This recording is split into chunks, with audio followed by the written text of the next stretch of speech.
Ni mjinga. Mrima anapeleka pesa alizopewa na Sagili Mlegini. Kurasa 37.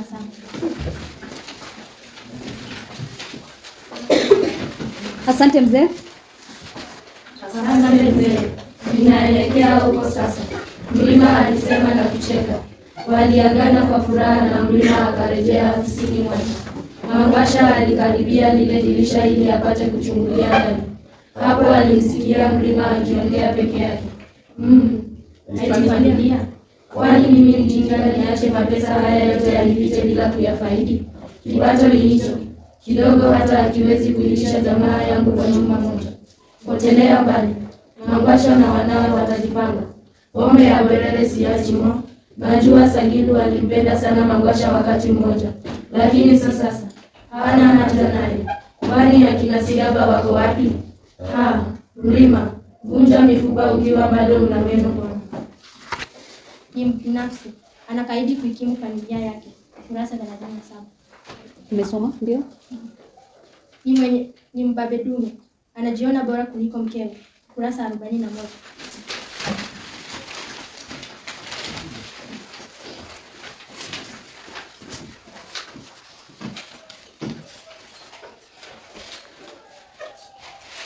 Sina mke mwingine? Sina mke mwingine, lakini unizuii kuoa mwingine. Mimi ni mwanamume. Ninaweza kuoa wakati wowote na idadi yoyote ya wanawake. Shida iko wapi? Mwanamke akishaolewa, basi yake yamekwisha hapo.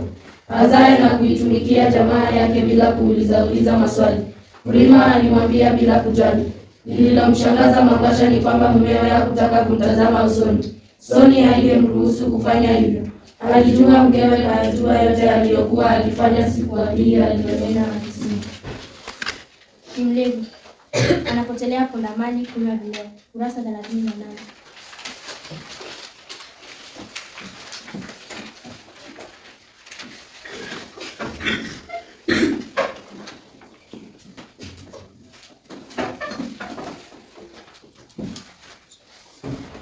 Kurasa 39.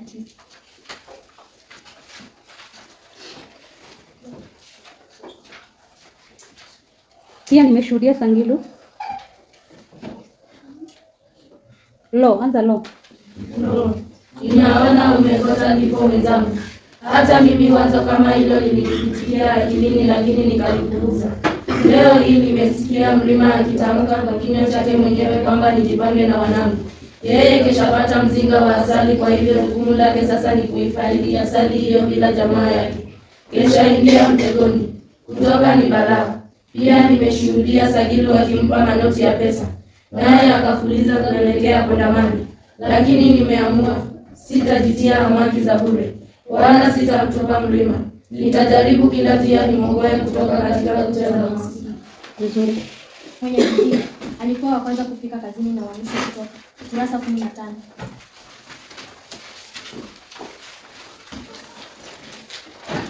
Karibu na afisi ya chifu. Karibu na afisi ya chifu. Kulikuwa na jumba kubwa la ghorofa 5 lililokuwa makao ya idara kadha za serikali. Mojawapo ya idara hizo ni ile ya maji. Idara hii ilihusisha maafisa waliotekeleza nyadhifa mbalimbali. Hapa ndipo Mrima alipofanya kazi kama karani. Alikuwa kijana mcheshi na mwenye bidii sana katika kazi yake. Alivalia nadhifu. Kila wakati alivaa suti ambazo alizibadilisha kila uchao. Kwa ufupi, alikuwa kijana maridadi aliyevutia wengi kutokana na tabia na unadhifu wake. Alikuwa wa kwanza kufika afisini na wa mwisho kuondoka. Aidha, aliwahudumia watu kwa ukarimu na unyenyekevu. Wafanyakazi wenzake walimpenda kutokana na uchangamfu, ucheshi na umaarufu wake kazini. Alikuwa mcheshi ambaye akitokana kazini watu walilalama. Ni mzinifu. Ana uhusiano wa kimapenzi na mwanamke mwingine. Kurasa 77.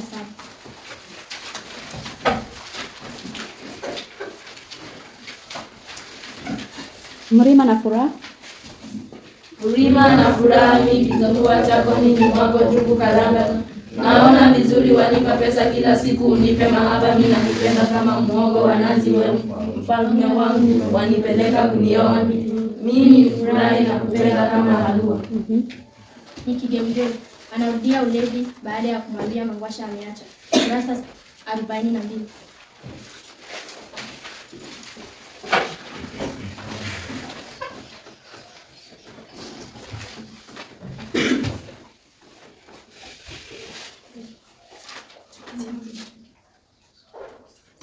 Kwa juma nzima.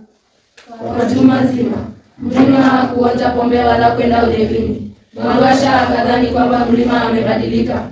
Alifika nyumbani mapema, akawasimamia wanawe kufanya marudio ya masomo yao. Mrima akarejea katika ile hali yake ya uchangamfu. Penzi lake na mkewe likaanza kunawiri tena. Ni msaliti, anakubali hongo kutoka kwa Fadhili ili aibomoe mipango ya mama. Kurasa 115.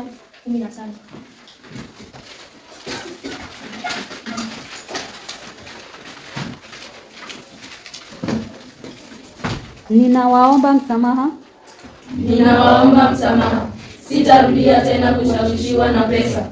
Nilitaka tu kuzitumia kuimarisha biashara yangu, wala singewaendea kinyume watu wangu. Hata singemfanyia Mtemile Sulia kampeni. Nitamwomba mke wangu msamaha.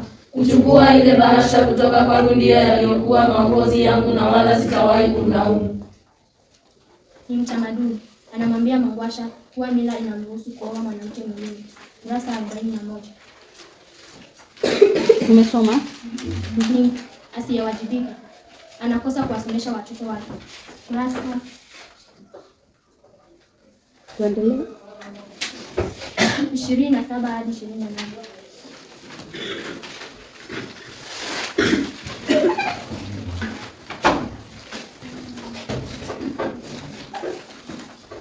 Mrima alianza kushiriki ulevi. Mrima alianza kushiriki ulevi, akawa anakesha katika vilabu vya pombe.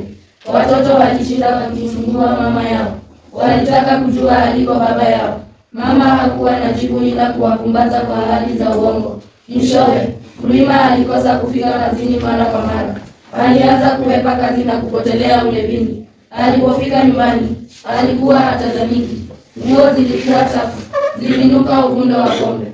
Nywele zake zilitimka. Macho yake daima sasa yalikuwa mekundu kama ya mtawaji. Tufike pale.